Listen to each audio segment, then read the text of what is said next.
कृष्ण गोविंद गोपाल राधे माधवा। राधे कृष्ण गोविंद गोपाल राधे माधवा।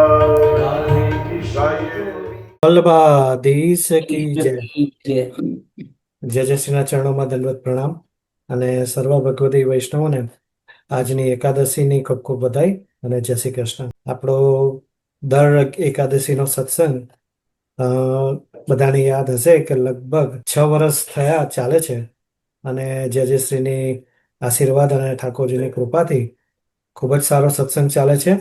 અને આપણે હજી સુધી એક પણ સત્સંગ આપણે મિસ કર્યો નથી અને એ બદલ બધા પાર્ટિસિપન્ટ દરેક સ્ટેટના કોઓર્ડિનેટર સર્વેનો ખૂબ ખૂબ આભાર. આજે નિર્જલા એકાદશી છે તો એની શરૂઆત આપણે મંગલાચરણથી શરૂ કરીશું. મંગલાચરણ આપણને જયેશભાઈ સંભળાવશે. તો જયેશભાઈ. સર્વ વૈષ્ણવને મારા એકાદશીના જય શ્રી કૃષ્ણ અને જયશ્રીના ચરણોમાં મારા દંડવત પ્રણામ.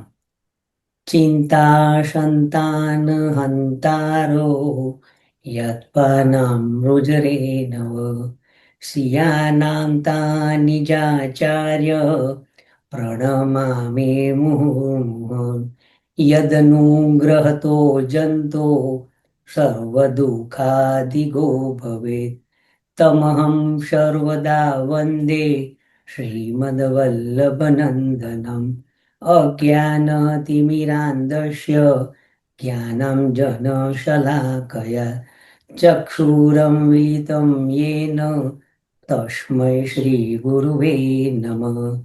નમામિ હૃદયે શેષે લીલાક્ષીરાબ્ધિસાય નમઃ. લક્ષ્મી સહસ્રલીલાભિ સેવ્યમાनं કલાનિધિં ચતુરવિશ્ચ ચતુરવિશ્ચ ચતુરવિશ્ચ ત્રિવિस्तथा ષડવીર્વિરાજતે યોષૌ પંચદા હૃદયે નમઃ. જય શ્રી કૃષ્ણ જયેશભાઈ. જય શ્રી કૃષ્ણ. હવે આપણે યમનાષ્ટકનું ગાન કરીશું. યમનાષ્ટક આજે આપણને રાગિનીબેન સંભળાવશે. તો રાગિનીબેન. સર્વે વૈષ્ણવને મારા એકાદશીના જય શ્રી કૃષ્ણ અને જે શ્રીના ચરણોમાં મારા પંચાંગ પ્રણામ.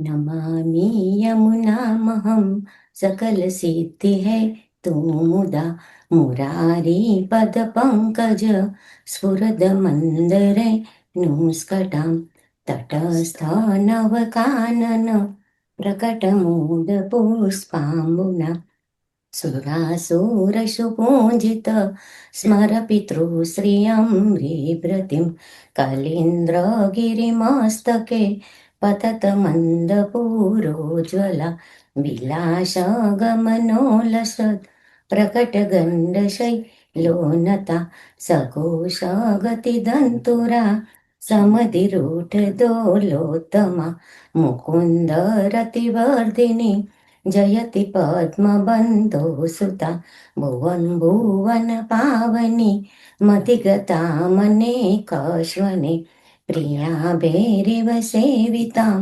સુખમયુરહં સાધિભિ તરંગ ભુજ કંકણમ પ્રકટ મુક્તિકા વાલુકા નિતંબ તટ સુંદરી નમત કૃષ્ણ તુર્ય પ્રિયમ અનંત ગુણભૂષિતે શિવ વિરંચિતે વસ્તુતે ગણાગણ નિભે સદા ધ્રુવ પરાસરા ભીષ્ટદે વિશુદ્ધ મથુરાંતટે સકલ ગોપ ગોપી વૃતે કૃપા જલધિ સંશ્રિતે મમ મન સુખમ ભાવય યયા ચરણ પદ્મજા મુરરિપો પ્રિયમ ભાવુકા સમાગમનતો ભવત શકલ સિદ્ધિદા સેવતામ દયા સદશતામિયાત કમલજા સપત્ની પ્રિય હરિપ્રિય કલેન્દ્રિયા મનસી મે સદા સ્થીયતામ નમોસ્તુ યમુને સદા તવ ચરિત્રમત્યદ્ભુતમ ન જાતુ યમયાતના ભવતિ તે ભય પાનત यमोऽपि भगिनी सुतान् कथमुहन्ति दुष्टानपि प्रियो भवति सेवनात् तव हरे यथा गोपिका ममास्तु तव सन्निधौ तनुनवत्वमे तावता न दुर्लभतमारति मुररिपो मुकुन्द प्रिये अतोऽस्तु तव लालना सुरधुनी परं सङ्गमात् तवैव भुवि कीर्तिता न तु कदापि पुष्टि स्थितै स्तुति तव करोति कमलजा सपत्नी प्रिये हरेय धनुषेवया भवति सौख्यमा मोक्षत इयं तव कथाधिका सकलगोपिका सङ्गम स्मरणस्मलजलाणुभिः सकलगात्रजै सङ्गम तवाष्टकमिदं मुदा पठति सूरसूते सदा समस्तदुरितक्षयो भवति वै मुकुन्देरति तया सकलसिद्धयो मुररिपुष्य सन्तुष्यति स्वभावविजयो भवेत् वदति वल्लभं श्रीहरे श्याम सुंदर श्याમને વારાણી કી જય શ્રી કૃષ્ણ રાખીબેન. જય શ્રી કૃષ્ણ. હવે એકાદશી સત્સંગ આપણે આજે આગળ લઈ લઈશું. તો વલ્લભાધીશ કી જય. જયશ્રીના ચરણોમાં દંડવત પ્રણામ અને સર્વ ભગવદી વૈષ્ણવને આજની એકાદશીની વધાઈ અને જય શ્રી કૃષ્ણ. આજે જેઠ સુદ 11 નિર્જલા એકાદશી, એને ભીમ એકાદશી પણ કહેવામાં આવે છે. આ એકાદશીનું મહાત્મ્ય બ્રહ્મા વ્રજયાત્રા પુરાણમાં વર્ણવવામાં આવ્યું છે. એક સમયે મહર્ષિ વેદવ્યાસજી સંયોગવશ મહારાજ યુધિષ્ઠિરને ત્યાં પહોંચ્યા. મહારાજ યુધિષ્ઠિરે તેમનો યોગ્ય આદરપૂર્વક સન્માન કરી યોગ્ય માન આપ્યું, પ્રણામ કર્યા અને સુંદર આસન આપ્યું. ષોડશોપચાર પ્રમાણે પૂજા કરી. જ્યારે મહર્ષિ વિધિ પૂરી કરીને બેઠા હતા ત્યારે ભીમસેન હાથ જોડીને મહર્ષિને નમસ્કાર કરીને કહ્યું કે ભગવાન, હું બહુ મુશ્કેલીમાં છું. દયા કરી અને તમે મને આ મુશ્કેલીમાંથી બચાવવાની કૃપા કરો. ભીમસેનની વાત સાંભળી મહર્ષિ હસ્યા અને પૂછ્યું કે ભીમસેન, શું વાત છે? નિસંકોચ મને કહે. ભીમસેને કહ્યું કે પ્રભુ, મહારાજ યુધિષ્ઠિર, ધનુર્ધારી અર્જુન, બુદ્ધિશાળી સહદેવ અને બહાદુર નકુલ તેમજ સૌભાગ્યવતી મહારાણી દ્રૌપદી બધા જ એકાદશીનું વ્રત કરે છે અને મને પણ એકાદશીનું વ્રત કરવા વિવશ કરે છે. મહારાજ, આપ તો જાણો છો કે આ ભીમસેનનું જીવન તો અન્ન પર જ આધારિત છે. હું જાણું છું કે શાસ્ત્રોએ એકાદશી કરવા જણાવ્યું છે, પરંતુ હું ભૂખને સહન કરી અને ઉપવાસ કરવા અસમર્થ છું. હું મારી યથાશક્તિ દાન કરી શકું, હું યોગ્ય વિધિપૂર્વક કેશવની ભક્તિ કરી શકું, પરંતુ હું ઉપવાસ કરી શકતો નથી. એક ભોજન ન કરવાની વાત હોય તો તે પણ મને મુશ્કેલ લાગે છે. આપ બતાવો કે મારું ધર્મ સંકટ કેવી રીતે દૂર થાય. ભીમસેનના આ વચનો સાંભળી મહર્ષિ વ્યાસે કહ્યું કે માનવ જીવનના કલ્યાણ માટે તેમજ અંતકાળે વિષ્ણુલોકની પ્રાપ્તિ માટે દરેક માસના શુક્લ પક્ષ અને કૃષ્ણ પક્ષની એકાદશીનું વ્રત દરેકે અવશ્ય કરવું જોઈએ. આ વ્રત કર્યા સિવાય માનવ માત્રનું કલ્યાણ થતું નથી. મહર્ષિ વ્યાસના શબ્દો સાંભળી ભીમસેન ધર્મભીરુતાને કારણે કાંપવા લાગ્યો અને અત્યંત ભયભીત બનીને બોલ્યો કે હે પ્રભુ, મારા માટે તો વ્રત કરવું એ પણ દરેક મહિનામાં 2 વાર ભૂખ્યા રહેવાનું મારા માટે મૃત્યુથી પણ વધારે છે. મારા ઉદરમાં બ્રીફા નામો ભૂખનો દાવાગ્નિ હાજર હોય છે અને તેને અતિશય ખોરાક લઈને જ હોલવી શકાય છે, પરંતુ મહા મહેનતે વર્ષમાં હું 1 દિવસ ઉપવાસ કરી શકું અને એ મારાથી થઈ શકશે. તેથી આપ મને કોઈ એવું વ્રત બતાવો જેથી 1 દિવસ ભૂખ્યા રહેવાથી હું આ જન્મમાં અને પછીના જન્મના બધા પાપોથી મુક્ત થઈ શકું. મહર્ષિ વ્યાસે કહ્યું કે હે ભીમસેન, તે મારી પાસેથી અત્યાર સુધી વેદના ધાર્મિક સિદ્ધાંતો અને માનવ જીવનની ફરજો સાંભળી, પરંતુ આ યોગમાં દરેક વ્યક્તિ વેદના વિધિ વિધાનનું યોગ્ય રીતે પાલન કરવા સમર્થ હોતા નથી. આથી હું તને એક દિવ્ય રીત કહું છું, જેનાથી તું મહાફળ પ્રાપ્ત કરી શકીશ. આ પદ્ધતિ એ સર્વ પુરાણોનો સાર છે. જે કોઈ પણ દરેક મહિનાના શુક્લ પક્ષ અને કૃષ્ણ પક્ષની એકાદશી કરે છે તે કદી પણ નરકમાં જતો નથી. આ શબ્દો સાંભળી મહાન યોદ્ધા ભીમસેન ગભરાયો અને વડના ઝાડ પરના પાંદડાની જેમ થરથર ધ્રુજવા લાગ્યો અને બોલ્યો કે હે પ્રભુ, મારે શું કરવું? હું વર્ષ સુધી મહિનામાં 2 વાર ભૂખ્યા રહી શકું તેમ નથી. તેથી હે પ્રભુ, કૃપા કરી મને એવું વ્રત સુજાડો કે તે વ્રત કરવાથી મને બધા ફળ પ્રાપ્ત થાય. ભીમસેનના શબ્દો સાંભળી મહર્ષિ વ્યાસે કહ્યું કે ઠીક છે, હું તને બતાવું તે વ્રત તું કર. આ એક વ્રતનું પુણ્ય દરેક માસની બધી એકાદશીના ફળ કરતાં શ્રેષ્ઠ છે. મહર્ષિના આ વચન સાંભળી ભીમસેન અત્યંત પ્રસન્ન થઈ ગયો અને હાથ જોડી બોલ્યો કે પ્રભુ, કૃપા કરી અને જલ્દીથી મને એ વ્રત કયું છે તે કહો. મહર્ષિએ કહ્યું કે આ વ્રત જેઠ માસના શુક્લ પક્ષમાં આવતી નિર્જળા એકાદશીનું વ્રત છે. આ એકાદશીના દિવસે કશું પણ ખાવું નહીં તો વ્રત તૂટી જાય છે. આ એકાદશીના દિવસે સૂર્યોદયથી દ્વાદશીના સૂર્યોદય સુધી પાણી પણ ન લેવું. આ રીતે જે કોઈ આ એકાદશી પાણી વગર શ્રદ્ધાપૂર્વક વ્રત કરે તો તેને વર્ષની બધી જ એકાદશીના ફળ મળે છે. તું શ્રદ્ધાપૂર્વક દસમના દિવસે રાત્રે સૂતી વખતે ભગવાનને પ્રણામ કરીને તેની માનસિક પૂજા કરી અને હાથ જોડી મનથી એવો સંકલ્પ કરજે કે હે પ્રભુ, હું કાલે જેઠ માસની નિર્જળા એકાદશીનું વ્રત કરીશ. મને શક્તિ આપજો કે હું વ્રત પૂર્ણ કરું. બીજે દિવસે નિર્જળ એકાદશીના દિવસે નિરાહાર અને નિર્જળ રહો. ત્યાં સુધી આચમનમાં પણ જળ ગ્રહણ ન કરું. હે ભીમસેન, હવે આ એકાદશી કરવાથી શું પુણ્ય મળે છે તે સાંભળ. આ એકાદશીનું વ્રત કરવાથી વર્ષની 24 એકાદશી કરવાનું ફળ મળે છે. એક વખત ભગવાન શ્રી હરિએ મને કહ્યું કે જો કોઈ પણ વ્યક્તિ બધા જ ધર્મોનો આશ્રય છોડી આ નિર્જલા એકાદશી કે જે મને અત્યંત પ્રિય છે એ દિવસે બધું મને સમર્પિત કરે, મારા શરણમાં આવે, તે બધા જ પાપોથી મુક્ત થાય છે. અને કળિયુગમાં કોઈ પણ વ્યક્તિ સંપત્તિનું દાન કરીને કે ધર્મના વિધિ વિધાનનું પાલન કરીને મોક્ષની પ્રાપ્તિ કરી શકવા સમર્થ નથી. હકીકતમાં ઘણા પાપોથી પ્રદૂષિત આ કળિયુગમાં બધા જ વૈદિક ધર્મ સંસ્કારો નષ્ટ પામ્યા છે. હે વાયુપુત્ર, હું તને વધારે શું કહું?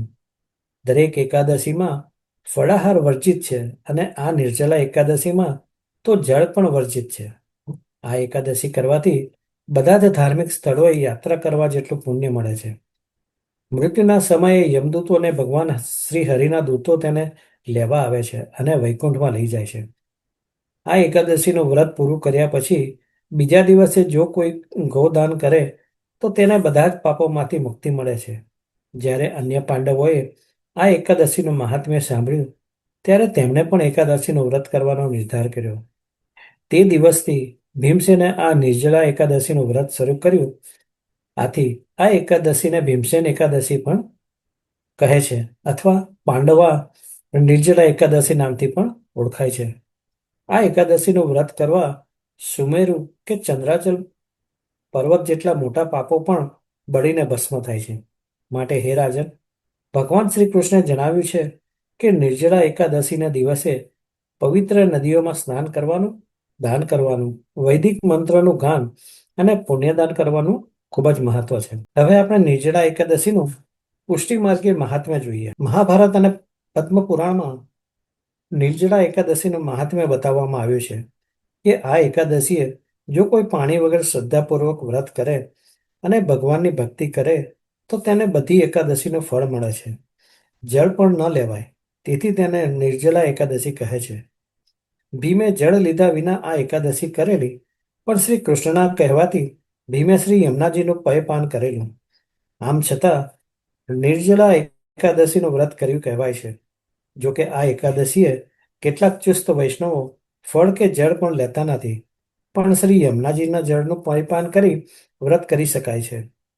ભીમે શ્રી યમુનાજીનું પયપાન કરી વ્રત કરેલું અને કુંભમાં જળ ભરી સુવર્ણ મૂકી મહર્ષિ વ્યાસને દાન કર્યું હતું. આથી કેટલાક કુંભમાં જળ ભરીને દાન કરે છે, પરંતુ પુષ્ટિમાં સ્નાન, દાન, વિધિ પ્રભુ સેવામાં સમય જાય છે. આ એકાદશીના વ્રતની મહાત્મ્ય વાંચવાથી કે સાંભળવાથી વૈકુંઠની પ્રાપ્તિ થાય છે. અમાસના દિવસે સૂર્યગ્રહણ હોય અને વ્રત પિતૃઓને શ્રાદ્ધાંજલિ આપવાથી જે ફળ મળે છે તે નિર્જલા એકાદશીના વ્રતનો મહિમા જાણવાથી મળે છે. 11મા ઉપવાસનું ખૂબ જ મહત્વ છે, જે આપણે 3 રીતે થઈ શકે છે. નિર્જલા એકાદશી કે જેમાં જલ પણ લઈ શકાતું નથી. બીજો પ્રકાર છે નકોરડી, એટલે કે જેમાં માત્ર પાણી પીવાની છૂટ છે, પરંતુ ભોજન કે ફરાળ લઈ શકાતું નથી. અને ત્રીજું છે ફરાળી, જેમાં માત્ર દૂધ અને ફળાદી લેવાની છૂટ હોય છે. આજની એકાદશીનું એક બીજું પણ મહત્વ છે. આજની એકાદશી ગાયત્રી મંત્ર જયંતિ તરીકે પણ ઉજવાય છે.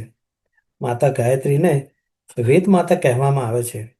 તેમના દ્વારા જ બધા વેદની ઉત્પત્તિ થાય છે, એટલે તેને વેદ માતા કહેવામાં આવે છે. બ્રહ્માજીના તપથી ગાયત્રી અને સરસ્વતી પ્રગટ્યા અને વળી બંનેને બ્રહ્માજીની પત્નીઓ માનવામાં આવી છે. ગાયત્રી મંત્રનું સૌ પ્રથમ ઉચ્ચારણ સમગ્ર સૃષ્ટિના સર્જક શ્રી બ્રહ્માજીના મુખેથી જેઠ સુદ એકાદશીના દિવસે થયેલું, એટલે આજે ગાયત્રી મંત્ર જયંતિ તરીકે પણ ઉજવાય છે. બસ આટલું કહી મારી વાણીને હું વિરામ આપું છું. અને હવે આપણે આગળના સત્સંગમાં આપણે ગ્રંથ દર્શન લઈશું. ગ્રંથ દર્શનમાં આપણે શિક્ષાપત્ર લઈએ છીએ. શિક્ષાપત્ર અત્યારે 39મું ચાલે છે. તો શિક્ષાપત્ર 39નું બાકીના શ્લોકનું દર્શન આપણને જાસ્મીનીબેન કરાવશે. તો જાસ્મીનીબેન. જય શ્રી કૃષ્ણ. શ્રી વલ્લભાધીશ કી જય. જે શ્રીના ચરણ કમળમાં કોટી કોટી દંડવત પ્રણામ અને સર્વ વૈષ્ણવોને ભગવત સ્મરણ. શ્રી હરિરાય મહાપ્રભુ કી જય. એક મિનિટ. શિક્ષાપત્ર 39મું. દુરારાધયસ્ય સેવેવ વશીકરણ સાધનમ કૃષ્ણ સેવા પ્રકુવંતો ભાગ્યવંતો જનામતા. પ્રભુ દુરારાધ્ય છે, તેમને વશ કરવાનું સાધન માત્ર સેવા છે. તેથી જે જીવો કૃષ્ણ સેવા સારી રીતે કરે છે તેઓ ભાગ્યવંત છે. વિવેચન. શ્રી કૃષ્ણ એવા અત્યંત દુરારાધ્ય છે કે બ્રહ્મા તથા શિવાદિકને પણ કોટાનુકોટી વર્ષ પર્યંત અનેક સાધન કરવાથી સમાધિમાં સ્વલ્ય દર્શન માત્ર થાય છે. જીવ તો અનેક દોષોથી પૂર્ણ છે, તેથી એવા દુષ્ટ જીવને પ્રભુ દુરારાધ્ય થાય એમાં શું આશ્ચર્ય. મહાયોગીજનો હૃદયમાં જેની કલ્પના કરે છે, મુનિજનો જેમને અર્થે જન્મો જન્મ યત્ન કરે છે, એવા દુરારાધ્ય પ્રભુને જીવ સી રીતે આરાધી એટલે કે પ્રસન્ન કરી શકે. પણ જે દૈવી જીવો શ્રી આચાર્યજી દ્વારા શરણ આવ્યા છે અને પુષ્ટિ માર્ગીય રીતિએ ભગવત સેવા કરે તથા દીનતાને સાધન કરે છે, તેમને પ્રભુ વશ્ય થાય છે. તેથી જે વૈષ્ણવ શ્રી આચાર્યજી દ્વારા પુષ્ટિ માર્ગમાં પ્રવેશ કરી એમની રીતિએ ભગવત સેવા કરે છે તે પરમ ભાગ્યવાન છે. શ્રીમદ ભાગવતના 7મ સ્કંદમાં પ્રહલાદજીએ કહ્યું છે, દેવાદુસરો મનુષ્યો વા યક્ષો ગંધર્વ એવ વા ભુજનન્મ કુદમ ચરણમ સ્વસ્તિ માન્ય સતા વચમ. દેવ, અસુર, મનુષ્ય, યક્ષ કે ગંધર્વ એમાંથી ગમે તે કોઈ મોક્ષદાતા ભગવાનના ચરણારવિંદને ભજે છે, તે જેવા આપણે અસુર છીએ તેવા હોય તો પણ કલ્યાણ યુક્ત થાય છે. શ્રીમદ ભાગવતના 6મ સ્કંદમાં પાર્વતીને મહાદેવજીએ કહ્યું, નારાયણ પરા સર્વે ન કુશ્ચન વિભજતી સર્વાગાર પવર્ગર્ણ કેશવપી તુલ્યાદિદર્શિનઃ. નારાયણ પરાયણ જીવો કોઈથી ભય પામતા નથી, તેથી સ્વર્ગ, મોક્ષ અને નરકમાં પણ તુચ્છ અર્થ જોનારા છે. એવા અનન્ય ભગવત ભક્તો સમાન અન્ય કોઈ નથી. તસ્માદ દ્રઢમનમ કૃત્વા કૃષ્ણ એવ હિ સેવ્યતાત અત્રત્ય વૃતમખિલમ વદિષ્યાતિ વિશેષત. શ્રી વિઠ્ઠલ પ્રભો દાસમ શ્યામદાસ સ્થિતઃ તત્ર વૃથોથિલોમ વિવિચ્ય લેખ કર્મધિકમ. તેથી મન દ્રઢ કરીને શ્રી કૃષ્ણનું સેવન કરવું. અત્રેનું સર્વ વૃત્તાંત શ્યામદાસના સંગમાં રહેલો અને શ્રી વિઠ્ઠલરાયજીનો દાસ વિશેષત કહેશે.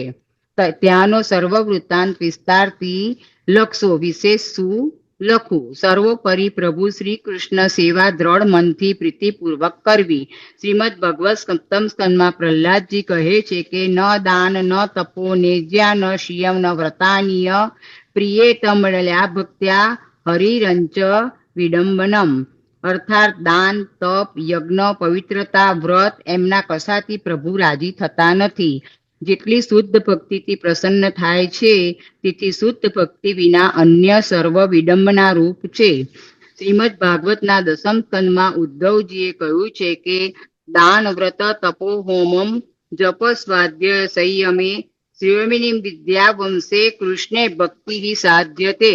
દાન, વ્રત, તપ, હોમ, જપ, સ્વાધ્યાય, નિયમ તથા અન્ય વિવિધ પ્રકારના કલ્યાણ માર્ગથી શ્રી કૃષ્ણમાં ભક્તિ સિદ્ધ થાય છે. એ જ પ્રમાણે એકાદશ સ્કંદમાં શ્રી કૃષ્ણ કહે છે કે તત્સર્વ ભક્તિ યોગેન મદ ભક્તો લભતે જસા સ્વર્ગ ગોપવર્ગ મહદામ કથા ચિત્તાદિ વાચતી.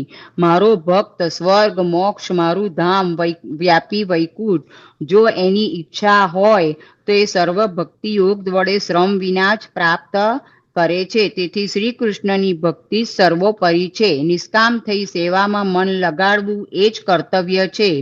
અત્રે શ્રી સર્વ વૃત્તાંત શ્રી ગોકુલનાથજીના પુત્ર શ્રી વિઠ્ઠલરાયજીના દ્વારા તથા શ્યામદાસ કહેશે.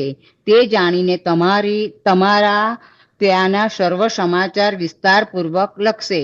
અધિક હું શું લખું? ઇતિ શ્રીમદ હરિરાયજી વિચરિત 39મું શિક્ષાપત્ર શ્રી ગોપેશ્વરજી કૃત વ્રજ ભાષાની ટીકાના ગુજરાતી અનુવાદ સમેત સંપૂર્ણમ. શ્રી હરિરાય મહાપ્રભુ કી જય. શ્યામ સંગ શ્યામ વહી રહે શ્રી યમુને. શ્યામ સંગ શ્યામ વહી રહે શ્રી યમુને. સુરત શ્રામ બિંદુ તે સિંધુ સી બહી ચલી. માનો આતુર અલી રહી ન ભવને. શ્યામ સંગ શ્યામ વહી રહે શ્રી યમુને. કોટી કામ હી વારો રૂપ નૈનન નિહારો. લાલ ગિરિધરન સંગ કરત રમને. હરે કી ગોવિંદ પ્રભુ નિરખીને કી ઓર. માનો નવ દુલ્હની આઈ ગવને. શ્યામ સંગ શ્યામ વહી રહે શ્રી યમુને. શ્યામ સંગ શ્યામ વહી રહે શ્રી યમુને. શ્રી શ્યામ સુંદર શ્રી અમને મહારાણી કી જય. શ્રી વલ્લભાધીશ. જય શ્રી કૃષ્ણ. જય શ્રી મીડિયમ. ખૂબ જ સરસ આપે શિક્ષાપત્રનું દર્શન કરાવ્યું અને ખૂબ જ સુંદર પદ લીધું. ખૂબ ખૂબ આભાર. હવે આપણે સત્સંગ આગળ વધારતા ઉત્સવ દર્શન કરીશું. આજે આપણને ઉત્સવ દર્શન મીતાબેન કરાવશે. તો મીતાબેન. શ્રી વલ્લભાધીશ કી જય. પૂજ્ય જય જય શ્રીના ચરણોમાં મારા કોટી કોટી દંડવત પ્રણામ. સર્વ ભગવદીઓને આજે એકાદશીના ભગવત સ્મરણ. આજે આપણે ઉત્સવ દર્શનમાં ગંગા દશેરા હમણાં ગઈ બુધવારે, તો આપણે ગઈકાલે જ એટલે તો આપણે એનું જરાક વાંચન કરીશું. પુરાણોના મત પ્રમાણે જેઠ સુદ દસમના દિવસે ગંગાજી સ્વર્ગલોકમાંથી પૃથ્વીલોક ઉપર પધાર્યા. તે દિવસ ગંગા દશહરા તરીકે ઓળખાય છે. ગંગા નદી ભારતની સૌથી મોટી અને અત્યંત પવિત્ર નદી ગણાય છે. હિમાલયમાંથી નીકળીને ઉત્તર પ્રદેશ, બિહાર અને બંગાળમાં થઈને બંગાળના ઉપસાગરને તે મળે છે. આ દિવસને ગંગા દશમી પણ કહેવાય છે. ગંગાજી સ્વર્ગથી ભૂતળ ઉપર પધાર્યા અને 10 ઇન્દ્રિયો ઉપર વિજય અપાવીને મન દ્વારા પ્રભુ મિલનની જે ઉત્કંઠા હતી તે તેમણે પૂરી કરી. આથી આ દિવસને દશેરા અને ગંગા દશમી તરીકે ઓળખાય છે.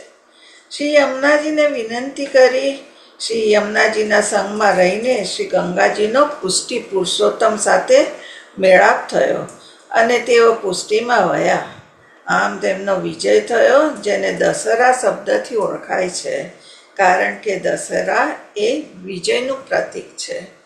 ગંગા સ્નાન પ્રત્યક્ષ નહીં કરનારને પણ જો રોજ ગંગા સ્નાન પૂજન કરે તો તેના પર ગંગાજીની કૃપા બને છે. પ્રભુ ચરણમાંથી શ્રી ગંગાજીની ઉત્પત્તિ થઈ છે અને તેઓ ભક્તોના દુઃખ હરનાર બન્યા. પુષ્ટિ માર્ગમાં ગંગા દશમીએ એટલે શ્રી યમુનાજી અને ગંગાજીનું મિલન. શ્રી ગંગાજીમાં પણ શ્રી યમુનાજીની જેમ 6 ગુણો આવૃત થયા. ગંગાજી બ્રજમાં માનસી ગંગા સ્વરૂપે સ્થાપિત થયા. રઘુવંશમાં રાજા દિલીપ પછી ભગીરથ રાજા ગાદીએ આવ્યા. તેમની પૂર્વે અયોધ્યામાં સૂર્યવંશી સગર રાજા થયા. તેમને 60,000 પુત્રો હતા. એક વખત સગર રાજાએ અશ્વમેધ યજ્ઞ કર્યો. તે વખતે યજ્ઞના ઘોડાનું રક્ષણ કરવા માટે તેમણે પોતાના પુત્રોને આજ્ઞા કરી. દેવોને આ યજ્ઞની ઈર્ષ્યા આવી. તરત જ ઇન્દ્રએ પોતાનું ઇન્દ્રપદ બચાવવા માટે તે ઘોડાને ચોરી લઈને પાતાળમાં તપ કરી રહેલા કપિલ મુનિ પાસે કોઈને ખબર ના પડે તે રીતે બાંધી દીધો. સગર રાજાને આ વાતની જાણ થતાં જ તે ઘોડાને શોધીને પાછો લાવવા માટે પોતાના પુત્રોને હુકમ કર્યો. ત્યારબાદ સગર રાજાના 60,000 પુત્રોએ અશ્વની શોધમાં ચારે બાજુ ઘણી જ શોધ કરી. છેવટે તેઓ પાતાળમાં કપિલ મુનિ પાસે આવી પહોંચ્યા. ત્યાં આગળ તેમણે પોતાનો અશ્વ જોયો. તેમણે ગુસ્સામાં કટુ વચનો ઉચ્ચારીને મુનિનું ભયંકર અપમાન કર્યું. આથી કપિલ મુનિ અત્યંત ક્રોધાયમાન થઈને તમામ પુત્રોને પોતાના ક્રોધ વડે ભસ્મીભૂત કરી દીધા. આ સમાચારથી સગર રાજા અત્યંત નારાજ થયા અને તરત જ પોતાના પૌત્ર અંશુમાનને કપિલ મુનિ પાસે મોકલ્યા. અંશુમાને પોતાના કાકાઓને જીવંત કરવા કપિલ મુનિને ઘણી જ આજીજી કરી. ત્યારબાદ શાંત પડતા મુનિજીએ અંશુમાનને જણાવ્યું કે સ્વર્ગમાં રહેલી ગંગા જ ભસ્મીભૂત થયેલા તારા કાકાઓનો ઉદ્ધાર કરશે. તારા દીકરાનો દીકરો ભગીરથ તપ કરી ગંગાને નીચે પધરાવવા પ્રસન્ન કરશે. સમય જતાં ભગીરથ રાજાએ ગંગાજીને પ્રસન્ન કરવા માટે ભારે તપ કર્યું. તેમના તપથી પ્રસન્ન થઈને ગંગાજીએ પૃથ્વી ઉપર આવવાનું નક્કી કર્યું. ગંગાજીનો પ્રવાહ અતિશય ભારે હોવાથી તે પૃથ્વી પર ઉતરે તો સીધા પાતાળમાં સમાઈ જાય. જેથી રાજા ભગીરથની વિનંતીથી શિવગીરીના શિખર ઉપર ગંગાજીને ઝીલવા માટે ઊભા રહ્યા. ત્યારબાદ શિવજીની જટામાં થઈ ગંગાજી આકાશમાંથી ભૂતળ ઉપર પધાર્યા. તે ગંગાજળથી સગર રાજાના પુત્રોનો ઉદ્ધાર થયો. જ્યાં ભગીરથ રાજાએ તપ કર્યું હતું તે જગાએ ગંગાજળના કેટલાક બિંદુઓ પડ્યા હતા, જેમાંથી બિંદુ સરોવર બની ગયું. બ્રહ્માંડ બહારથી આવતું ભગવાનના ચરણ નખ ધોવાથી થયેલું ગંગાજળ મેરુ પર્વત પર આવેલા બ્રહ્માજીના નગરમાંથી નીકળેલા ગંગાજી 4 પ્રવાહોમાં વિભક્ત બને છે: સીતા, ચક્ષુ, ભદ્રા અને અલકનંદા. શ્રી ગંગાજી ભગવતી તથા ભગીરથીના નામથી પણ ઓળખાય છે. સર્વલોકને પાવન કરતા તે પધારે છે. વામન અવતારમાં પ્રભુએ વિરાટ રૂપે બલિરાજાને ત્યાં પ્રગટ થયેલા એમના વામચરણના અંગુસ્થ નખનું પોતાના કમલ મંડલ જલથી પ્રલાક્ષણ કરતા ભગવતપદી એટલે ગંગાજી થયા. ચરણ અને નખ સંબંધવાળું જળ અપવિત્ર ગણાય છે, છતાં વિશ્વ પાવન કરનારું થયું. ભક્તિભાવપૂર્વક આ જળ લોકો મસ્તક પર ચઢાવે છે. આધિદૈવિક સંબંધે તે જળ સેવોપયોગી છે, કટિ પ્રવૃત્તિ સંબંધી છે. પ્રભુએ ચરણ સ્પર્શવાળું જળ જંબુદ્વીપ તીર્થમાં પધરાવ્યું. શ્રી યમુનાજીની માફક ગંગાજીના પણ 3 સ્વરૂપો બતાવ્યા છે. આધિભૌતિક સ્વરૂપ, ગંગાજીનું જળ સ્વરૂપ એટલે આધિભૌતિક સ્વરૂપ. સરિતા રૂપે વહેતા ગંગાજીના દર્શન કરીને, પૂજન કરીને, તેમાં સ્નાન કરીને ભક્તજનો પાવન થાય છે. આધ્યાત્મિક સ્વરૂપ, ગમે તેવા દુષ્ટ પાપી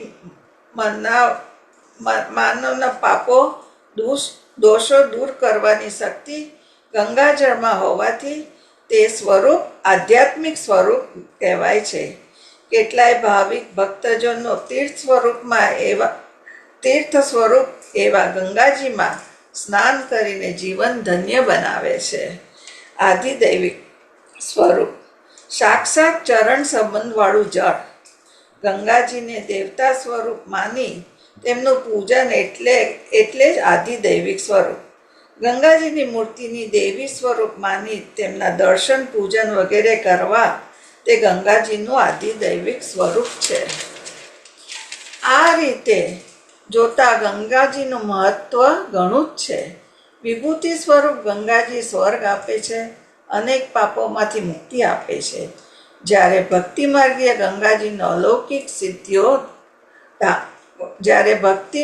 ગંગાજી તો અલૌકિક સિદ્ધિઓ દાન કરે છે. શ્રી મહાપ્રભુજીના યમનાષ્ટકમમાં આ વાત સ્પષ્ટતાથી સમજાવે છે. અયા ચરણ પદ્મજા મુરરીપો પ્રિયમ ભાવુકા સમાગમન તો ભવત સકલ સિદ્ધિદા સેવતા. આ દિવસે જ એટલે કે જેઠ સુદ દસમના દિવસે પ્રયાગમાં શ્રી યમુનાજીનો તથા શ્રી ગંગાજીનો સમાગમ થયો. પહેલાં ગંગાજીનું મહાત્મ્ય ભગવત ચરણ સંબંધી હતું, પરંતુ શ્રી યમુનાજીના સમાગમ પછી ગંગાજી પ્રભુ શ્રી કૃષ્ણના પ્રિય થયા. શ્રી યમુનાજીના સમાગમથી ગંગાજીનો ઉત્કર્ષ થયો. તેમનું સેવન કરનારાઓને સકલ સિદ્ધિ દેનારા થયા અને આ ઉત્સવથી ભગવતીયત્વ પ્રાપ્ત થાય છે. આ ગંગાજળ સેવોપયોગી દેવ દેનારું છે. ગંગા દશહરાના દિવસે અર્ગજા કેસરી છાપાના વસ્ત્રો મસ્તક પર ફેંટો, મોતીના આભરણ આવે છે અને અભ્યંગ સ્નાન થાય છે. આ દિવસે હવેલીમાં તોલતી બારીમાં ઘૂંટણ સુધી જળ ભરવામાં આવે છે. અંદર સુગંધી ફૂલો, લાકડાના કાચબા, દેડકા વગેરે પધરાવવામાં આવે છે. કમળના ફૂલો પણ અંદર પધરાવવામાં આવે છે. અંદર નાવ પધરાવવામાં આવે છે અને એમાં શ્રી ઠાકોરજીને બિરાજવામાં આવે છે. ગૌસ્વામી બાળકો ઠાકોરજીની નાવને જળમાં ફેરવે છે અને પોતે ગોપીજનોના ભાવથી શ્રી ઠાકોરજી સાથે જળ ક્રીડા કરતા હોય એવો ભાવ કરે છે.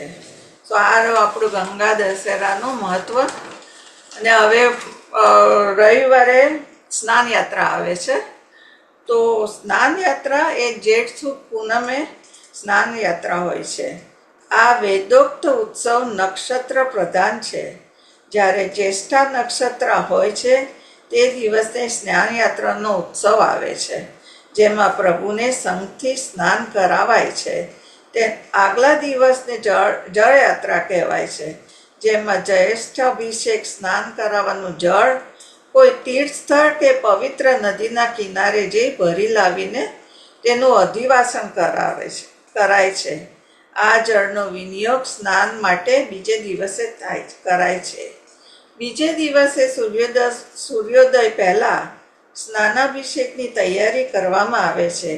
તે દિવસે જળ ક્રીડાના મનોરથો થઈ શકે છે અને ઉત્તમ કેરીઓનો ભોગ સમર્પવામાં આવે છે. આથી યમુનાજીના પદ બોલાય છે, જળના મનોરથો થાય છે. જળ વિહારના મનોરથમાં પ્રભુને ઉષ્કાલીન ગરમીથી બચાવવાની ભક્તની ઈચ્છા જ પુષ્ટિ માર્ગની વિશેષતા સાબિત કરે છે. જળયાત્રાના દિવસે લાવેલ જળમાં સુગંધી બરાસ, કેસર, જુઈ, ચમેલી, મોગરા, ખજૂરની ડાળી પધરાવવામાં આવે છે. તેનું અધિવાસન થાય. બીજે દિવસે આ અધિવાસિત જળથી પ્રભુને સ્નાન કરાવાય છે. આ દિવસે શ્રી નંદ રાજાએ વ્રજમાં બાલકૃષ્ણને વ્રજકુમારમાંથી વ્રજરાજની પદવી એનાયત કરી, એટલે કે રાજ્યાભિષેક કરેલો. આ પ્રકારનો સેવાક્રમ ગૃહ સેવામાં નથી. એટલે આપણે આ સ્નાન યાત્રા આ વખતે રવિવારે 28મી જૂને છે, 29મીએ પૂનમ છે, પણ આ વેદ પ્રમાણે જ્યેષ્ઠાભિષેક રવિવારે કરવાનો છે. એટલે તો આ સ્નાન યાત્રાની ભાવના રહે.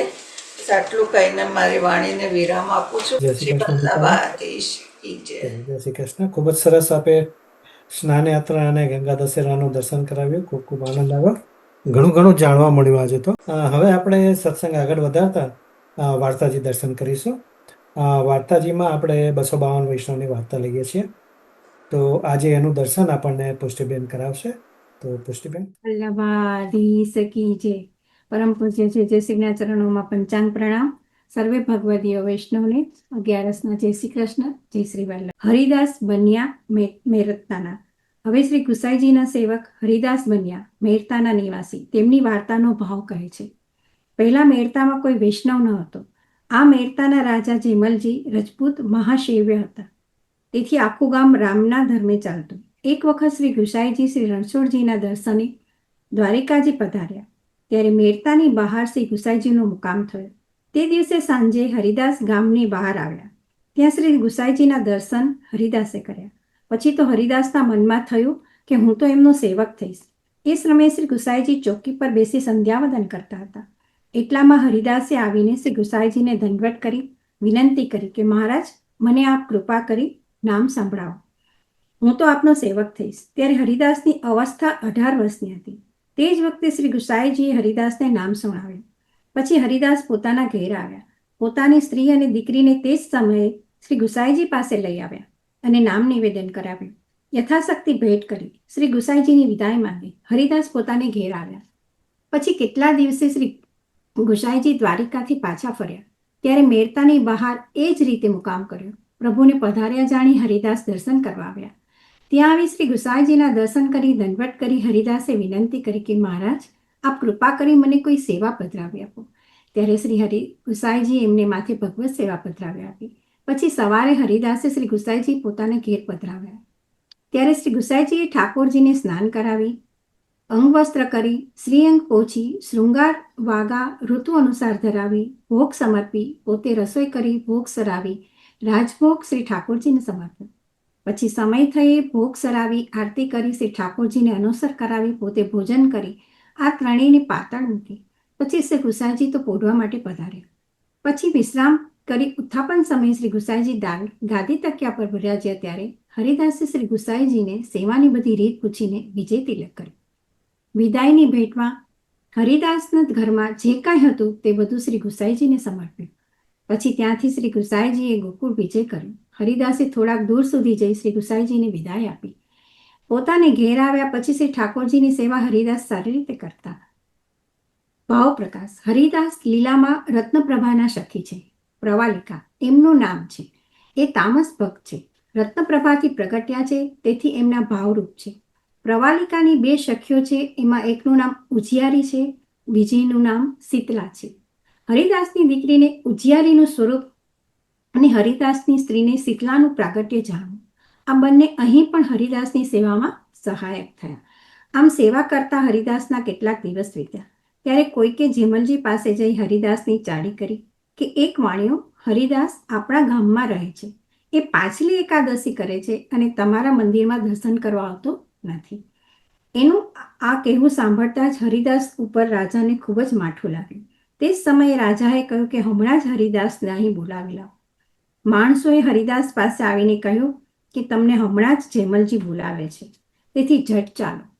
તેથી હરિદાસ તે જ સમયે તે માણસોની સાથે જેમલજીના દરબારમાં આવ્યા અને સલામ કરી ઊભા રહ્યા. માણસોએ રાજાને કહ્યું કે હરિદાસ આવ્યા છે. રાજા જેમલજીએ રીસ દેખાડીને હરિદાસને કહ્યું, કેમ રે હરિદાસ, તું અમારા મંદિરમાં દર્શન કેમ નથી કરતો અને તું એકાદશી પાટલી કેમ કરે છે? ત્યારે હરિદાસે રીસ ક્રોધ કરી કહ્યું કે જેમલ, આ તારા ગામમાં રહ્યા એટલે શું તારો ધર્મ પાડીએ? તારા જેવા રાજા તો અનેક અમારા પ્રભુના દર્શનની ઈચ્છા કરવા દ્વારે પડ્યા રહે છે. તું તો અહીં તારા મનનો મોટો રાજા કહેવાય છે. હરિદાસની વાણી સાંભળી રાજા ખૂબ ગુસ્સે થયો. કહ્યું કે જુઓ તો ખરા, આ વાણીઓ કોના રક્ષણના જોરે બોલે છે, માટે એને તરત જ ખતમ કરી દો. માણસો હરિદાસને મારી નાખવા લઈ ચાલ્યા. રાજાની બહેને આ બધા સમાચાર ન્યાયની રીત પોતાની દાસીને મોઢે જાણ્યા. રાજાની આ બહેન શ્રી ગુસાઈજીની સેવક હતી. તેણે જાણ્યું કે આ વૈષ્ણવ નાહક માર્યો જાય છે, તેથી પોતાના દ્વારે આવી ઊભી રહી. જેવા પેલા માણસો હરિદાસને દરબારમાંથી સાથે લઈ જનાના દરવાજા આગળ આવ્યા, એટલામાં જ રાજાની એ બહેને બહાર નીકળી અને હરિદાસનો હાથ પકડી પોતાના મહેલમાં લઈ ગઈ. ભાવ પ્રકાશ. કેમ કે લીલામાં પ્રવાલિકાની એ સહચરી છે, એનું નામ પ્રેમ મંજરી છે, તેથી બંનેના ભાવ મળતા આવે છે, એટલે બંનેનો અધિક પ્રીતિ છે. પ્રેમ મંજરીની એક સખી છે, તેનું નામ કિશોરી છે. તે અહીં રાજા જેમલ થયા છે.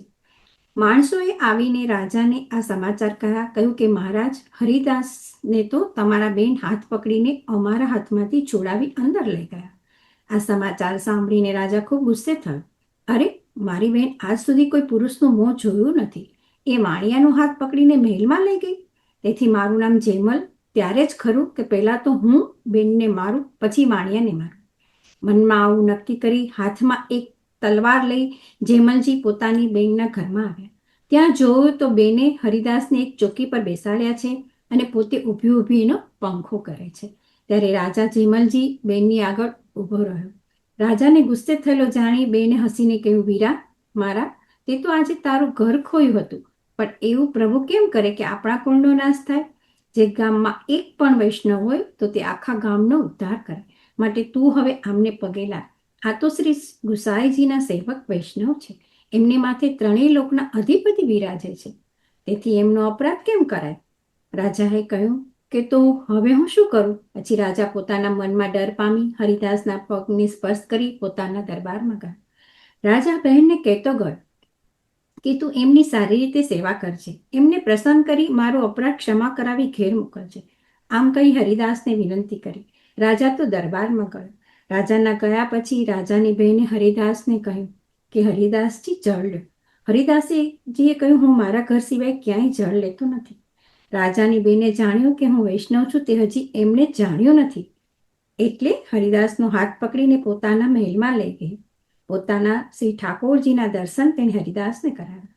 એને માથે શ્રી ગુસાઈજી બિરાજતા હતા, પ્રભુના હસ્તાક્ષર હતા. તેના દર્શન સારી રીતે હરિદાસે કર્યા, સાક્ષાત દંડવત કર્યા. ખૂબ પ્રસન્ન થયા. પછી જળ પણ ત્યાં પીધું.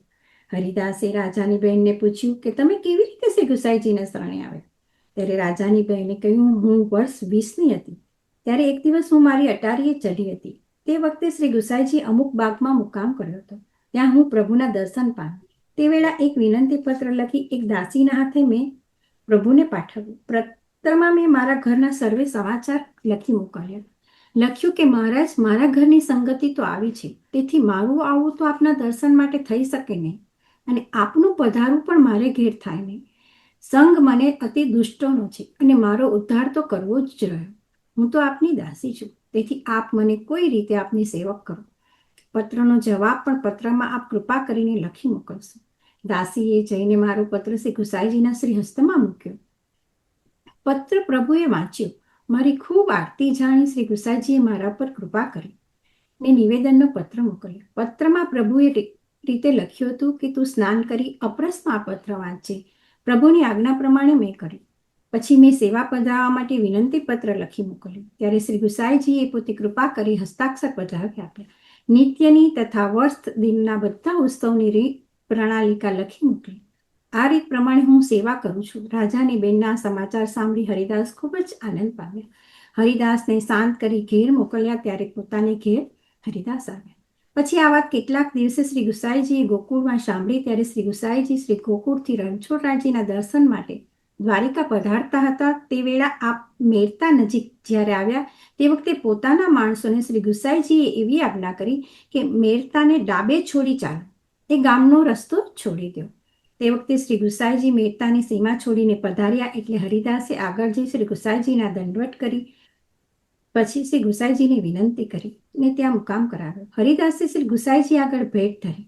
રાજાની બહેનને ભેટ પાઠવી હતી તે ભેટ કરી દંડવત કર્યા. શ્રી ગુસાઈજીએ હરિદાસને બધા સમાચાર પૂછ્યા. હરિદાસે બધા સમાચાર પ્રભુ આગળ કહ્યા. ત્યારે હરિદાસની વાણી સાંભળી શ્રી ગુસાઈજી ખૂબ પ્રસન્ન થયા. પછી ટોકરી ખોલી ભોગ ધરી શ્રી ગુસાઈજી થોડુંક ભોજન કરી આગળ પધાર્યા. જેમલજી બહેનને કહ્યું કે જો ભાઈ, તે વૈષ્ણવનો અપરાધ કર્યો, તેથી આ વખતે શ્રી ગુસાઈજી તારા ગામની સીમાએ જઈને પણ ન પધાર્યા, બીજા જ ગામમાં થઈને જાય છે. જો ત્યાં ધૂળ ઉડે છે, પ્રભુ દ્વારિકા પધારે છે. ત્યારે જેમલજીએ બહેનને કહ્યું કે જો તું મને કહે તો હું ગુસાઈજીનો રથ પાછો ફેરવી મંગાવું. બહેને રાજાને કહ્યું કે આ કામ બળનું નથી, આ કામ તો દીનતાનું છે. તેથી હવે જો જ્યારે શ્રી ગુસાઈજી દ્વારિકાજીથી પાછા પધારે ત્યારે તું દીનતા કરીને આપણા ગામમાં પધરાવજે. ત્યારે જેમલજીએ બહેનને કહ્યું કે ઘણું સારું, પાછા ફરતા આપણા ગામમાં પધરાવીશ. પછી રાજાએ દ્વારિકાજીથી અને મેરતાથી ડાક ચોકી બેસાડી દીધી. સૂચના આપી દીધી કે શ્રી ગુસાઈજી જ્યારે દ્વારિકાજીથી પાછા ફરે અને જ્યાં જ્યાં મુકામ થાય ત્યાં ત્યાંની બધી ખબર મને કરવી. આવું ડાક ચોકડીવાળાને જેમલજીએ કહી દીધું. રોજની ખબર જેમલજીને મળવા લાગી. શ્રી ગુસાઈજી શ્રી રણછોડજીના દર્શન કરી પાછા પધાર્યા ત્યારે ગામના મુકામની ખબર જેમલજીને મળ્યા કરતી. પછી રાજાને પોતાના ગામ નજીક પધરાવ્યા. જાણી એક માણસ હરિદાસ બનિયાને બોલાવવા પાઠવ્યો. હરિદાસ આવીને રાજાના દરબારમાં ઊભા રહ્યા. હરિદાસનો હાથ પકડીને એકાંત જગ્યાએ લઈ જઈ રાજા જેમલજીને હરિદાસને વિનંતી કરી કે આજે શ્રી ગુસાઈજીનો મુકામ અમુક ગામમાં છે, તેથી કાલે આપણે અહીંથી નીકળી બીજે દિવસે પ્રભુના દર્શન કરી આપણા ગામમાં મુકામ કરાવ્યો. પણ તમે મારો અપરાધ ક્ષમા કરી મારા ઉપર દયા કરી મને તમારી સાથે લઈ જઈને પ્રભુના દર્શન કરાવો. તો એ થાય, તમારી કૃપાથી અમે કૃપાર્થ થઈશું. તમે વૈષ્ણવ છો, તેથી અમારા ઉપર આ કૃપા અવશ્ય કરો. આ રીતે જેમલજીએ હરિદાસને ખૂબ ખૂબ વિનંતી કરી. હરિદાસે રાજાનો શુદ્ધ ભાવ જાણી કૃપા કરીને પ્રસન્ન થઈને રાજાને કહ્યું એ સારી વાત છે. બીજે દિવસે હરિદાસને સાથે લઈ રાજા ગામની બહાર આવ્યા. જ્યારે શ્રી ગુસાઈજી ખૂબ નજીક પધાર્યાની ખબર સાંભળી ત્યારે જે માર્ગ થઈને પ્રભુ પ્રથમ પધાર્યા હતા તે માર્ગમાં જઈને ઊભા રહ્યા. શ્રી ગુસાઈજીએ જેમલજીની ફોજ જોઈ. કોઈને પૂછ્યું કે આ ફોજ કોની છે? ત્યારે તેણે શ્રી ગુસાઈજીને વિનંતી કરી કે હે મહારાજ, આ ફોજ તો મેરતાના રાજા જેમલજીની છે. એની એ વાણી સાંભળીને ગુસાઈજીએ પોતાનો રથ બીજે માર્ગે હંકાર્યો. ત્યારે જેમલજીએ તે માર્ગમાં હરિદાસને સાથે લઈ દોડી જઈ શ્રી ગુસાઈજીના રથની આગળ પોતે સૂઈ ગયા. સારથીએ રથ ઊભો રાખ્યો ત્યારે હરિદાસે શ્રી ગુસાઈજીને દંડવત કરી ઘણી રીતે વિનંતી કરી. ત્યારે મહારાજ, આ જેમલજી આપને પધરાવવા આવ્યા છે, દંડવત કરવાની વિનંતી કરે છે. ત્યારે પ્રભુએ જેમલજીને દંડવત કરવાની આજ્ઞા કરી. હરિદાસે જેમલજી પાસે પ્રભુને દંડવત કરાવ્યો. પછી જેમલજીએ શ્રી ગુસાઈજીની વિનંતી કરી કે મહારાજ, ધન્ય ભાગ હરિદાસના છે કે એને આપના શરણી છે. આપ એમના પ્રભુ ગોકુલાધિપતિ કહેવાવા છો. હું તો ખૂબ અજ્ઞાન છું. મેં તો હરિદાસ પર અતિ મંદ બુદ્ધિ કરી હતી, પણ જેને માથે આપ જેવા પ્રભુ બિરાજતા હોય તેને જીવની ગતિ કઈ રીતે બાધક થાય? તેથી મહારાજ, હવે તો હું આપના શરણી છું. આપની ઈચ્છા આવે તો મારું કરો, પણ એકવાર તો આપ મને અહીં જ કૃપા કરીને નામ સંભળાવો અને પછી મારા ગામમાં પધારો. આમ કૃપા મારા ઉપર કરો. આ રીતે જેમલજી રાજાએ શ્રી ગુસાઈજીની ખૂબ વિનંતી કરી. ત્યારે શ્રી ગુસાઈજીનો શુદ્ધ ભાવ જાણી એ જ સ્થળે સ્નાન કરાવી નામ સંભળાવ્યું. પછી શ્રી ગુસાઈજીએ પોતે રથ ફેરવડાવ્યો. જેમલજીના ગામમાં પધારી હરિદાસ બન્યાને ઘેર મુકામ કર્યો. જે સ્થળે જેમલજી નામ પામ્યા ત્યાંથી પ્રભુના રથની સાથે સાથે પગપાળા ચાલતા આવ્યા. પછી પ્રભુનો મુકામ હરિદાસને ઘેર કરાવી રાજા પોતાને ઘેર આવ્યો. પછી રાજા જેમલજી આખા ગામમાં ઢંઢેરો પીટાવ્યો કે ભાઈઓ, જે કોઈ શ્રી ગુસાઈજીનો સેવક નહીં થાય તે મારા ગામમાં રહી શકશે નહીં. તેથી આખું ગામ શ્રી ગુસાઈજી પાસે નામ પામ્યું. પછી રાજા જેમલજી એમની બહેન, પુત્ર વગેરે બધાને નામ નિવેદન કરાવ્યું. પછી શ્રી ગુસાઈજી પોતાના ઘેર પધરાવ્યા. શ્રી ગુસાઈજી રાજાને શ્રી ઠાકોરજીનું સ્વરૂપ આપી પંચામૃત સ્નાન કરાવી પોતે ત્યાં જ રસોઈ કરી શ્રી ઠાકોરજીને ભોગ સમર્પી સમયાનુસાર ભોગ ચડાવી આરતી કરી અને અનુસર કરાવી પોતે ભોજન કરી ત્યાં જ વિશ્રામ કરે. પછી શ્રી ઠાકોરજીની સેવાની રીત બધી રાજાએ શ્રી ગુસાઈજીને પૂછી. પ્રભુએ તે સર્વ બતાવ્યું. તે પછી જેમલજી રાજાએ કેટલાક દિવસ મેરતામાં શ્રી ગુસાઈજીને રાખ્યા. પછી ગુસાઈજી શ્રી ગોકુળ પધરાવા તૈયાર થયા ત્યારે રાજાને પ્રભુએ કહ્યું કે તારે જે પૂછવું હોય તે હરિદાસજીને પૂછજે. રાજાએ ખૂબ પ્રસન્ન થઈ શ્રી ગુસાઈજીને દંડવત કરી ખૂબ ભેટ ધરી પ્રભુને ગોકુળ વિદાય કર્યા. પછી શ્રી ગુસાઈજી જેમલજીથી વિદાય લઈ હરિદાસને ઘેર એક દિવસ વિરાજ્યા. તે પછી શ્રી ગુસાઈજીએ ગોકુળ વિજય કર્યો. આખું ગામ શ્રી ગુસાઈજીને પહોંચાડવા માટે આવ્યું. પછી બધાને રાજાને હરિદાસને શ્રી ગુસાઈજીએ ઘેર મોકલી પ્રભુ પોતે શ્રી ગોકુળ પધાર્યા. ભાવ પ્રકાશ. આ વાર્તામાં ભગવદીઓનો પ્રતાપ શ્રી ગુસાઈજીએ જગતમાં પ્રગટ કર્યો, વિખ્યાત કર્યો. જો ગામમાં એક પણ વૈષ્ણવ હોય તો ક્યારેય એ ગામનો ઉદ્ધાર નિશ્ચય થાય એમાં સંદેહ નથી, એ જ બતાવ્યું. પછી કેટલાક દિવસ આ વાત સમાચાર ગોધરાના નાગજી ભટ્ટે સાંભળ્યા કે જેમલજી આખા મેરતા સહિત શ્રી ગુસાઈજીના સેવક થયા છે. ત્યારે નાગજી ભટ્ટ ગોધરાથી મેરતા આવી જેમલજીને ત્યાં નોકરીએ રહ્યા. નાગજી રાજાને કારકુન કરી કેટલાક દિવસ પછી પૃથ્વીપતિ પાતશાહ પાસે મોકલ્યા. જેમલજીએ નાગજીને કહ્યું કે તમે પૃથ્વીપતિ પાસે જઈ અમારું કામ કરી આવો. ત્યારે નાગજી રાજાનું કામ કરી શ્રી ગોકુળમાં શ્રી ગુસાઈજી પાસે આવ્યા. ખૂબ ભેટ કરી. એક બે દિવસ પ્રભુ પાસે રહી ફરી મેરતામાં આવ્યા. શ્રી ગુસાઈજીએ નાગજીને સારી રીતે વિદાય કર્યા. નાગજીએ મેરતા આવી જેમલજી રાજાને પૃથ્વીપતિનો પરવાનો આપ્યો. ત્યારે જેમલજી નાગજી પર ખૂબ પ્રસન્ન થયા. પછી જેમલજીને ત્યાં નાગજી કુલ દિવાન થયા. આ જેમલજી રાજા બહેનના ઉપદેશથી આવા વૈષ્ણવ થયા. વાર્તા પ્રશ્ન 2. હરિદાસ બનિયાની એક દીકરી હતી. એ દીકરી મોટી થઈ. હરિદાસ ચિંતા કરવા લાગ્યા કે જ્ઞાતિમાં તો કોઈ વૈષ્ણવ છોકરો છે જ નહીં જેને દીકરી આપો. આવી ચિંતા હરિદાસ ખૂબ કરવા લાગ્યા, પણ કોઈ છોકરો ક્યાંય નજરે ન ચડ્યો. પછી એક દિવસ હરિદાસે પોતાના પુરોહિતને બોલાવી એને પોતાની દીકરી સોંપી. થોડુંક દ્રવ્ય લગ્ન માટે આપી પુરોહિતને કહ્યું ક્યાંક સારું ઘર સારો વર જોઈને અહીંથી દૂર દેશમાં ક્યાંક દીકરીનું લગ્ન કરીને આવો. તેથી પુરોહિત એકવાર તો વર જોવા ગયો. દ્વારિકાજીના માર્ગમાં એક વર સાથે હરિદાસની દીકરીની સગાઈ કરી. પછી ફરી આવીને અહીંથી છોકરીની સાથે લઈ જઈ ત્યાં લગ્ન કરી દીધા. પછી આ બધા સમાચાર પુરોહિતને હરિદાસને કહ્યા. કહ્યું કે અમુક ગામમાં અમુક વાણિયાના છોકરા સાથે તમારી દીકરીની સગાઈ કરી લગ્ન સારી રીતે કરી આવ્યો છું. ત્યારે હરિદાસે પુરોહિતને કહ્યું. સાંભળી ચૂપ કરી રહ્યા. પુરોહિતની યથાશક્તિ દક્ષિણા આપી હરિદાસે વિદાય કરી. આ હરિદાસ શ્રી ગુસાઈજીના આવા કૃપાપાત્ર ભગવતી હતા. તેથી આખા ગામ સહિત રાજા જેમલજીને વૈષ્ણવ કર્યા. તે દિવસથી કંઈ પણ પૂછવું હોય તો હરિદાસને પૂછીને જેમલજી કામ કરતા. રાજા જેમલજી હરિદાસનો ખૂબ લિહાજ રાખી તે દિવસથી ડરતો રહેતો. આ હરિદાસ શ્રી ગુસાઈજીના આવા કૃપાપાત્ર ભગવતી હતા. તેથી એમની વાર્તા ક્યાં સુધી કહીએ. વલ્લભાધીશ કી જય. મારી વાર્તાને અહીંયા વિરામ આપું છું. જય શ્રી કૃષ્ણ પુષ્ટિબેન, ખૂબ જ સરસ વાર્તા દર્શન કરાવ્યું, ખૂબ ખૂબ આનંદ આવ્યો. હવે આપણે સત્સંગ આગળ વધારતા કીર્તન સાંભળીશું. આજે કીર્તન આપણને પાર્થભાઈ સંભળાવશે. તો પાર્થભાઈ. સર્વ વૈષ્ણવને મારા ભગવત સ્મરણ.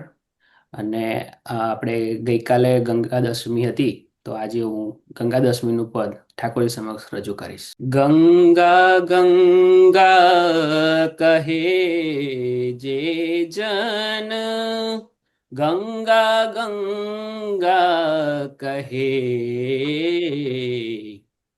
ગંગા ગંગા કહે જે જન, ગંગા ગંગા કહે.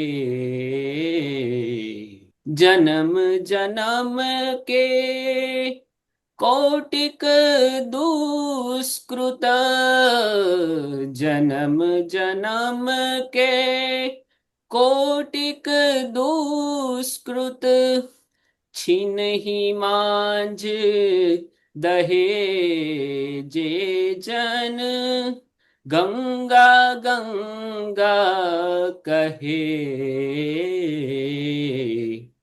गंगा गंगा कहे जे जन, गंगा गंगा कहे.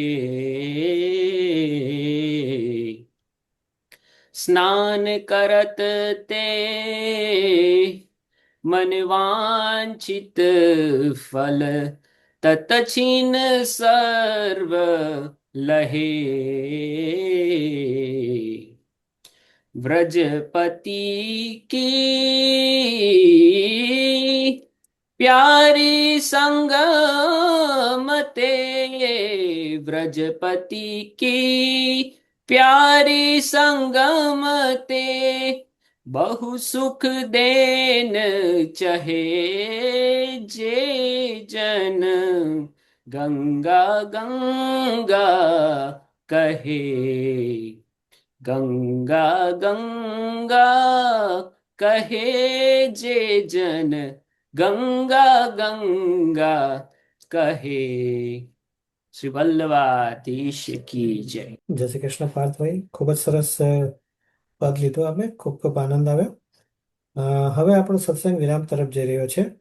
આજે આપણને આટલો સરસ લાભ આપવા બદલ બોસ્ટનના વૈષ્ણવનો ખૂબ ખૂબ આભાર. ખાસ કરીને પુષ્ટિબેનનો ખૂબ આભાર.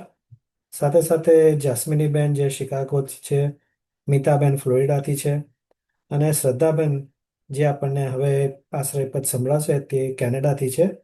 તો એમનો પણ ખૂબ ખૂબ આભાર. આપણે જોયું કે જ્યારે બોસ્ટનમાં વૈષ્ણવો ઓછા હતા અને બોસ્ટન સ્ટેટનો સત્સંગ કરવો હતો, તો પછી શું થયું કે એ લોકો જેટલા વૈષ્ણવો ભેગા થયા અને બાકીના વૈષ્ણવો આપણી પાસે જે બધા આપણા વૈષ્ણવો છે એ લોકોએ સાથ આપ્યો એટલે એમનો સત્સંગ પૂરો થયો. તો એ જ રીતે આપણે દર વખતે કહીએ જ છીએ કે દર વખતે જુદા જુદા સ્ટેટ આપણને સત્સંગનો લાભ આપે છે, પણ ઘણી વખત શું થાય છે કે ઘણા સ્ટેટમાં વૈષ્ણવો ખૂબ જ ઓછા હોય છે. કદાચ 1 કે 2 ફેમિલી હોય અને તેમની ઈચ્છા હોય કે આપણે પણ સત્સંગ આપણા સ્ટેટ તરફથી કરવો છે અને વૈષ્ણવો પૂરતા ન હોય તો તેઓ કોન્ટેક્ટ કરી શકે છે. અને કોઈને પણ કોન્ટેક્ટ કરી લે તો તેઓ 1 કે 2 જણ હોય કે 4 જણ હોય, બાકીના વૈષ્ણવો, તો આપણી પાસે ઘણા બધા વૈષ્ણવો છે અને ખૂબ જ સરસ બધા સાથ આપે છે. તો એ લોકો બધા સાથ આપશે તો આપણા સ્ટેટનો સત્સંગ પૂરો થઈ જશે અને તમને પણ એમ થશે કે ના ભાઈ ચલો આપણા સ્ટેટોએ પણ સત્સંગ કર્યો અને આપને પણ ખૂબ આનંદ આવશે. તો હવે આપણી આવતી એકાદશી જુલાઈની 11મીએ છે, શનિવારે યોગીની એકાદશી છે. તો એ નિમિત્તે આપણે ફરી મળીશું. તો હવે આપણે આશ્રયપદનું ગાન કરીશું. આશ્રયપદ આપણને શ્રદ્ધાબેન સંભળાશે. તો શ્રદ્ધાબેન. બધા વૈષ્ણવોને જય શ્રી કૃષ્ણ. દ્રઢૈન ચરણ કેરો ભરોસો, દ્રઢૈન ચરણ કેરો, દ્રઢૈન ચરણ કેરો ભરોસો, દ્રઢૈન ચરણ કેરો. શ્રી વલ્લભ નખ ચંદ્ર જટા બિન, સબ જગમાં અંધેરો ભરોસો, દ્રઢૈન ચરણ કેરો. સાધન ઓર નહિયા કલીને, જાસુ હોય મિલેરો. સુર કહા કહે દ્વિવિધ આંધરો, બિના મોલ કો ચેરો ભરોસો, દ્રઢૈન ચરણ કેરો ભરોસો, દ્રઢૈન ચરણ કેરો. શ્રી વલ્લભાધીશ કી જય, શ્રી શ્યામ સુંદર શ્રી અમને મહારાણીજી કી જય, શ્રી કૃષ્ણ કનૈયા લાલ કી જય. બધા વૈષ્ણવોને જય શ્રી કૃષ્ણ અને જય જયને મારા દંડવત પ્રણામ. જય શ્રી કૃષ્ણ શ્રદ્ધાબેન, ખૂબ જ સરસ. હવે આપણો સત્સંગ વિરામ લઈ રહ્યો છે. આગળ જણાવ્યા પ્રમાણે આપણો આગળનો સત્સંગ જુલાઈની 11મીએ શનિવારે યોગીની એકાદશી નિમિત્તે છે. તો ત્યારે આપણે સૌ ફરી એકવાર મળીશું. ત્યાં સુધી સર્વ વૈષ્ણવોને મારા જય શ્રી કૃષ્ણ. ગોવિંદ ગોપાલ રાધે માધવા, રાધે કૃષ્ણ ગોવિંદ ગોપાલ રાધે માધવા, રાધે કૃષ્ણ ગોવિંદ ગોપાલ રાધે માધવા.